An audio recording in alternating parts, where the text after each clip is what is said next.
A'udzubillahi minasyaitonirrajim. Bismillahirrahmanirrahim. Robbi a'udzubika min hamazati sayatin wa a'udzubika robbi ayahdurun. Robbi shrahli sadri wa yassirli amri wahlul 'uqdatam min lisani yafqahu qawli. Assalamualaikum warahmatullahi wabarakatuh. Salam sejahtera untuk kita semua. Rahayu, namaste, om swastiastu, namo buddhaya, salam kebajikan dan sehat untuk kita semua.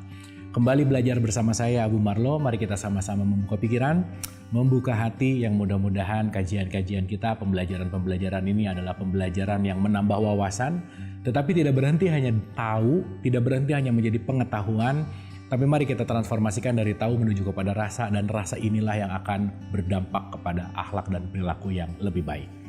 Oleh karena itu, karena kita mau belajar sama-sama, kita sebaiknya hadir utuh di sini saat ini, untuk membuat pikiran tidak terlalu sibuk yang biasanya loncat ke depan, loncat ke belakang. Mari kita mengheningkan pikiran kita, mari kita hadirkan diri kita utuh di sini saat ini. Menghening dipersilahkan.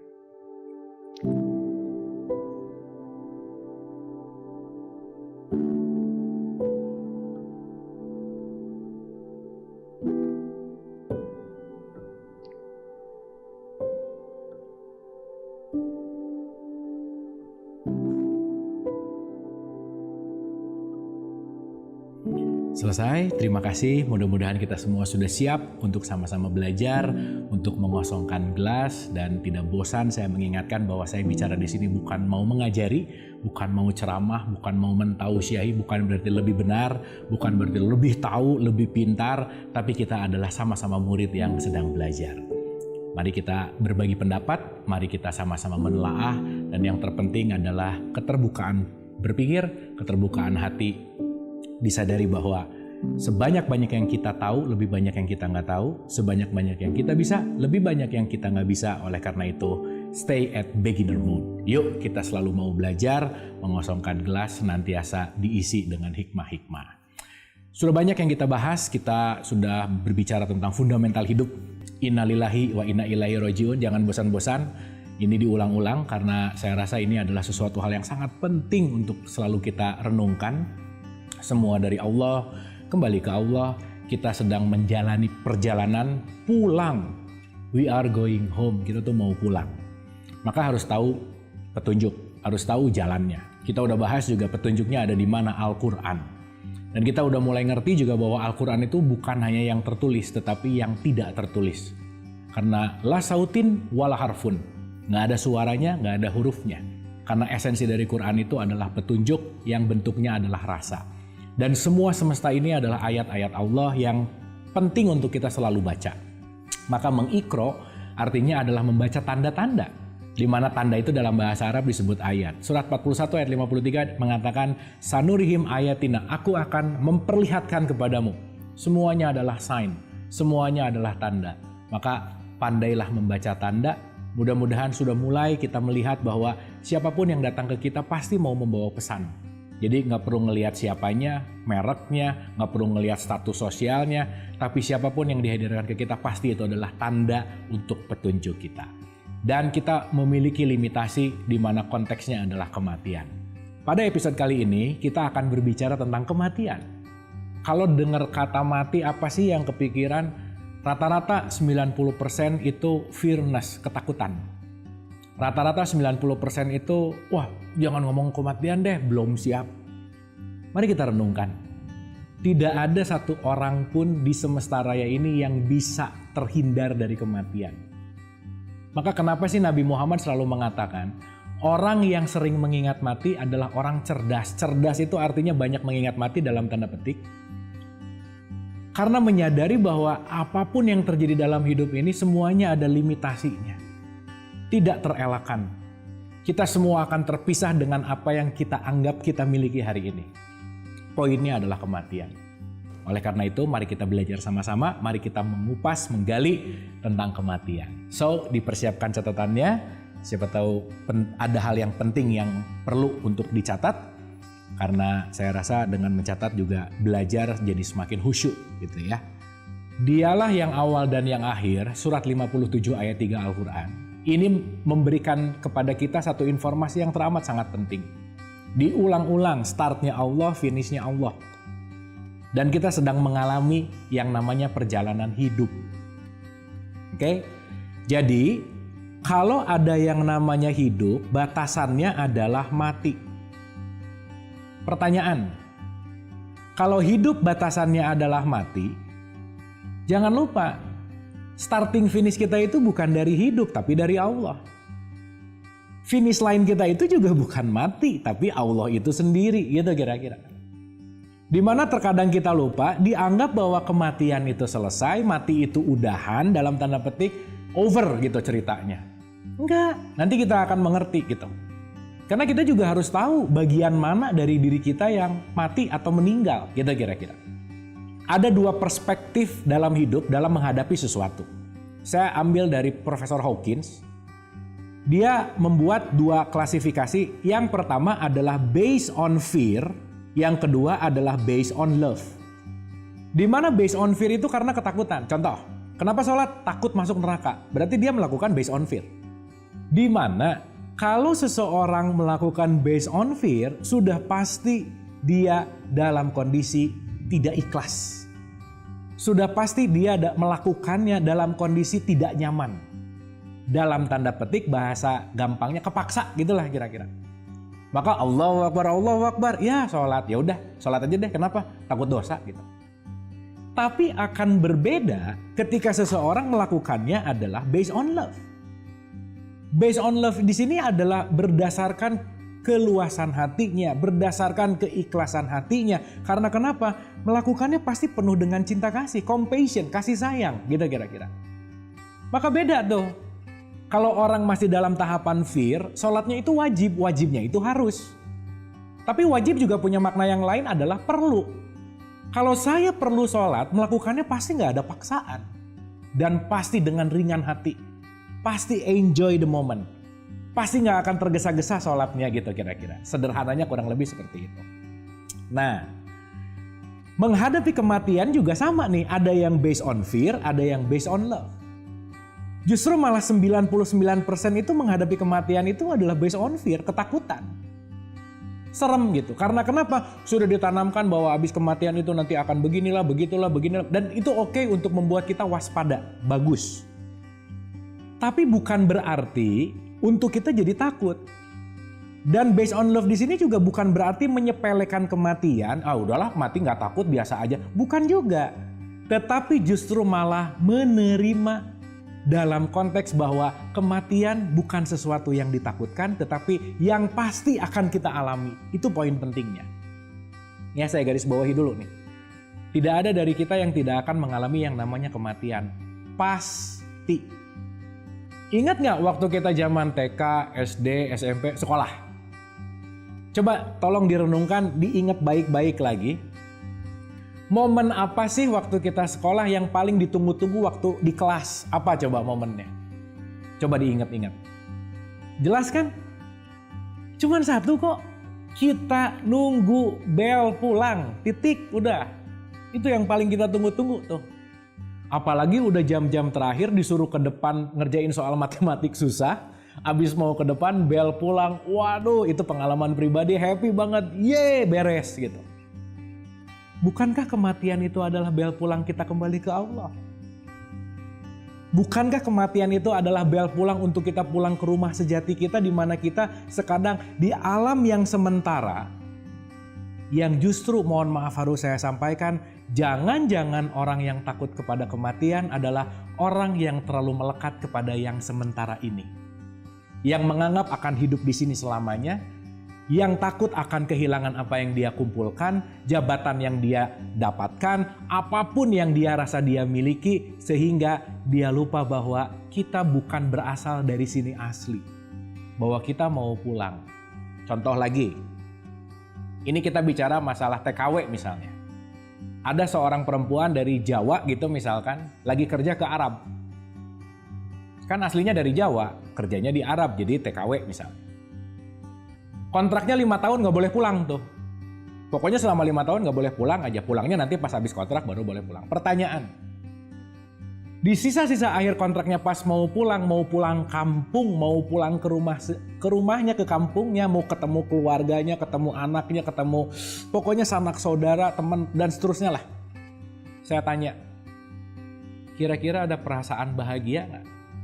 Ya misal aja kalau kita Ramadan ada mudik. Mudik tuh kan happy banget gitu. Pulang kampung tuh bahagia gitu.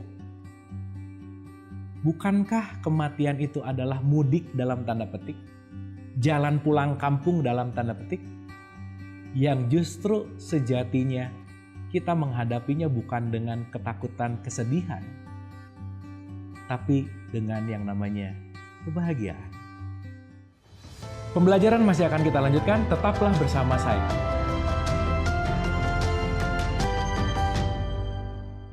Masih bersama saya Abu Marlo, mari kita lanjutkan pembelajaran. Nah, saya rasa kita harus mulai merubah paradigma tentang melihat kematian itu sendiri. Karena sekali lagi, mati itu bukan selesai. Mati itu bukan udahan dalam tanda petik. Tapi kematian justru itu adalah perjalanan di mana kita akan pulang menuju kepada rumah yang sejati. Oleh karena itu, ketika kita masih memandang kematian dalam bentuk firnas, padahal kalau kita lihat lagi ke gambar, mau ilaihi rojiun itu harus menghadapi kematian loh. Ini tuh bel pulang, di mana kita dulu bel pulang itu kan happy. Mau pulang kampung itu happy, mudik itu happy. Kenapa sekarang kita mau pulang ke rumah sejati kita? Menyatu kembali dengan Sang Maha Pencipta, Sang Maha Kasih Sayang, kok penuh dengan keraguan? Jangan-jangan masih banyak yang mengikat. Jangan-jangan masih banyak yang melekat. Yang masih perlu untuk kita pasrahkan, lepaskan. Yang senantiasa membuat kita justru menghadapi kematian ini dengan kebahagiaan. Saya kasih contoh sederhana. Misalkan, di dalam Al-Quran, kitab suci, di 29 ayat 57 ada kata-kata yang menarik sekali. Kalimatnya gini. Kullu nafsin zaikatul maut. Wah, ini sih saya rasa semua orang sering dengar dan sering mengucapkan. Tapi kadang agak kurang memperhatikan esensi katanya. Coba perhatikan kalimat ini baik-baik. Kullu nafsin zaikatul maut. Setiap yang berjiwa akan merasakan mati. Perhatikan. Kalimatnya bukan akan mati loh. Akan merasakan mati. Akan icip-icip mati. Berarti lagi-lagi kita harus merubah paradigma bahwa mati bukan selesai, mati bukan udahan. Tetapi kematian itu mari kita rubah dengan mindset dan paradigma bahwa kematian adalah transformasi.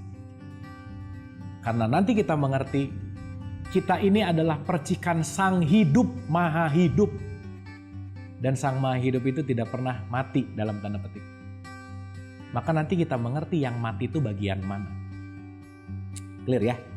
Supaya ya namanya manusia, kehilangan dengan kematian, ada orang terdekat kita meninggal pasti ada rasa sedih, udah pasti. Wajar kita sebagai manusia punya rasa, itu wajar. Tetapi ketika kita punya kesadaran yang lebih dalam, kesedihan itu tidak akan menyiksa kita. Karena sampai hari ini ada orang yang udah 10 tahun, 15 tahun ditinggal, masih menyisakan memori, masih dalam kesedihan, masih dalam meratapi dan seterusnya. Karena dia tidak menyadari bahwa itu semua adalah kepastian, keniscayaan. Gak ada yang paling pasti dalam hidup kecuali mati, gak ada. 1 jam yang akan datang kita gak tahu, 5 jam yang akan datang kita gak tahu gitu. Kullu nafsin zaikatul maut. Setiap nafas, di situ kalimatnya nafas loh, akan merasakan mati. Ingat, jasad, nafas atau jiwa, ruh. Jadi ini lagi berbicara yang mana nih? Kematian itu apa? Yang mana? Oke, kita renungkan. Ketika kita menyadari bahwa kita yang paling luar itu adalah jasad. Masih ingat ya waktu ada penciptaan kita di surat 38 ayat 72, 73 dan seterusnya. Aku akan menciptakan manusia dari mintin, dari tanah. Maka ini adalah tanah yang diberi bentuk, yang ditiupkan ruh, maka kita jadi hidup. Maka kita adalah sang hidup yang sedang belajar menjadi manusia. Sang hidup yang sedang dikemas dengan kemasan tanah yang diberi bentuk, gitu kira-kira. Clear ya? Jadi mudah-mudahan semakin sadar lagi waktu ngaca, waktu bercermin. Oh iya, ini saya lagi lihat kemasan nih, gitu kira-kira. Supaya apa? Tidak terbiasa judgment. Oke, kita perhatikan lagi. Jasad itu terbuat dari tanah. Oke? Tapi jangan lupa, di surat 17 ayat 36, pendengaran penglihatan hati akan dimintai pertanggungjawaban. Pertanggungjawaban itu bukan urusan tanah ini, bukan. Kenapa tangan ini mencuri? Bukan karena tangannya. Mulut ini menyakiti orang bukan karena mulutnya. Tapi karena operating system jiwanya yang membuat tangan ini jadi memukul. Kan tangan ini netral nih. Dia bisa dipakai memukul untuk menyakiti, dia bisa dipakai berbagi nasi misalkan, berbagi kebaikan misalkan, itu adalah tergantung dari jiwanya. Maka yang dimintai pertanggungjawaban bukan jasad kita, bukan, tetapi jiwanya. Maka konteks kullu nafsin za'iqatul maut, dia berbicara tentang konteks yang namanya jiwa.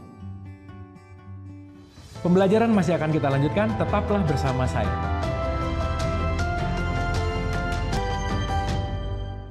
Masih bersama saya Bu Marlo, mari kita lanjutkan pembelajaran.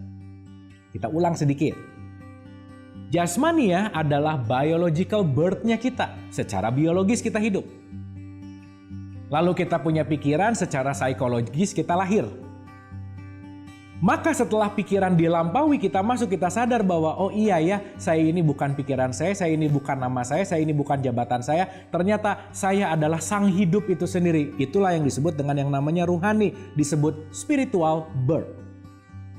Maka ruh sama jiwa disebut senyawa. Makanya disebut nyawa. Maka orang yang mati dalam tanda petik, yang dicabut itu bukan jiwanya aja, bukan ruhnya aja, tetapi dicabut nyawanya. Pertanyaan. Jadi kalau kita berbicara mati itu apa sih? Yuk kita mulai sadari ini baik-baik. Karena kenapa? Begitu kita mulai menyadari ini, kita akan bisa punya kesempatan bersyukur untuk mengalirkan hidup akan jauh lebih luas lagi. Karena kita menyadari bahwa kita menghadapi kehidupan yang sangat dinamis dan kita nggak pernah tahu. Pada akhirnya, ketika nanti kita punya keyakinan, bukankah ada hari kebangkitan? Dan di situ kita mulai menyadari bahwa hidup sekarang ini hanyalah menanam untuk hasil di hidup yang akan datang. Di alam berikutnya. Karena kita akan mengalami kehidupan. Gitu ya, karena kita akan dibangkitkan. Artinya apa? Mari kita mulai sadari bahwa kematian itu hanyalah tidak berfungsinya tubuh biologis selesai. Oke? Tidak berfungsinya tubuh biologis. Tetapi ruh sama jiwanya, dia akan carries on. Dia akan melanjutkan perjalanan. Maka ini gak akan dalam konteks karena ruh itu adalah sang hidup. Ingat, sang hidup itu adalah nur, nur itu adalah cahaya, cahaya itu adalah energi. Energi tidak bisa diciptakan, tidak bisa dimusnahkan. Yang ada adalah bertransformasi. Contoh, Nabi Muhammad, tubuh biologisnya udah gak ada. Tapi ajarannya, spiritnya sampai hari ini kita bisa mengikuti sholatnya beliau, kita bisa mengikuti ibadahnya beliau. Karena kenapa? Dalam tanda petik beliau tidak pernah mati dalam tanda petik. Karena kenapa? Yang hanya terjadi adalah tidak berfungsi lagi tubuh biologis. Dan menariknya, ketika tubuh biologis kita ini adalah dari tanah, dia hanya akan kembali ke tanah. Selesai. Maka ini casing cangkang akan kembali ke habitatnya, dari tanah kembali ke tanah, tetapi esensi diri kita itu bukan dari kemasan, tapi kualitas jiwa. Coba kita renungkan. Bukankah syahadat berbicara masalah jiwa? Sholat berbicara masalah jiwa juga. Puasa juga esensinya adalah jiwa. Zakat juga pembersihan jiwa. Haji juga menembus kesadaran jiwa. Berarti konteksnya bukan sesuatu yang materi. Tetapi justru yang terpenting adalah bagaimana kita selalu membawa jiwa kita menuju kepada spiritual birth, menuju kepada kesadaran ruhani, kesadaran yang lebih tinggi, yang senantiasa kita membiarkan kasih sayang Allah membersihkan jiwa kita. Itulah kenapa penting untuk selalu berserah seutuh-utuhnya hanya kepada Allah, gitu kira-kira. Al-Baqarah 154 mengatakan, janganlah kamu mengira orang-orang yang gugur di jalan Allah itu mati. Mereka ada tetapi kamu tidak menyadarinya. Dan nanti kita bisa melihat banyak ayat sekali tentang bagaimana kehidupan, bagaimana kebangkitan. Tetapi yang terpenting di episode kita kali ini, di kesadaran kematian kita hari ini, sadarilah bahwa kematian hanyalah tubuh biologis yang sudah tidak berfungsi. Tetapi spiritnya, semangatnya, itu tidak pernah padam. Oke ya, mudah-mudahan ini bisa dimengerti, mudah-mudahan ini bisa dihayati sebagai penyemangat kita, bukan untuk takut kepada mati, tetapi justru malah menerima kematian. Kenapa? Suka nggak suka, kita pasti akan mengalami. Dan itu bukan akhir dari semuanya, karena kita akan berbangkit. Saya kasih contoh. Ketika ada air dimasukkan ke lemari es, ke freezer gitulah kira-kira. Nggak lama air akan menjadi es. Saya tanya, airnya mati nggak? Mati. Kan kita udah rubah tuh, mati itu bukan hilang, bukan nggak ada, bertransformasi. Es itu juga bagian dari air, iya. Tapi air yang sudah membeku. Airnya hilang nggak? Enggak. Sekali lagi, spirit always carries on. Itu ya, ini penting sekali karena itu akan mengalami perjalanan panjang. Gitu. Dan nanti kita akan bahas di pertemuan-pertemuan yang akan datang tentang hidup tidak linear. Gitu. Nah, es nih udah jadi bongkahan es, dikeluarin lagi tuh diterik matahari. Dia akan jadi apa? Air lagi. Hilang nggak esnya? Enggak. Tapi dia bertransformasi kembali menjadi air. Lama-kelamaan diterik matahari jadi apa coba? Uap. Bahkan ini udah gak kelihatan loh. Tapi pertanyaannya, apakah dia hilang? Tidak.